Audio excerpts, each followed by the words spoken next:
Une facture de gaz qui s'enflamme. Les raisons sont économiques, mais aussi géopolitiques.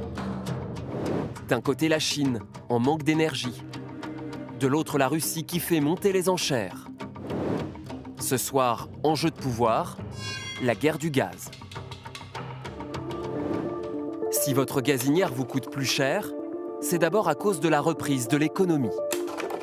Après 1 an et demi d'épidémie en Asie, l'activité repart fortement.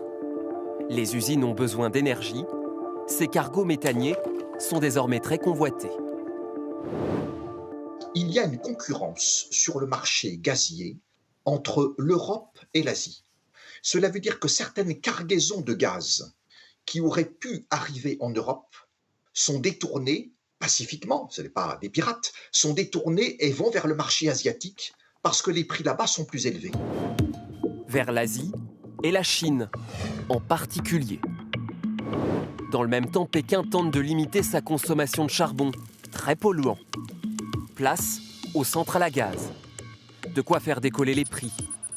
Du jamais vu depuis 13 ans au moins. Mi-août, le mégawattheure a dépassé les 47 €, 10 fois plus qu'il y a 1 an. Et Moscou en profite pour faire de la rétention et mettre la pression sur l'Europe. La Russie fournit un gros tiers de notre gaz.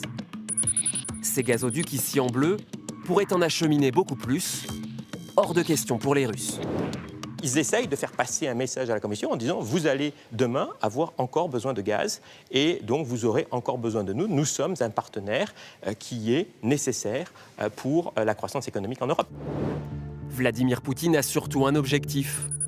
Rendre indispensable son projet Nord Stream 2 ici en vert.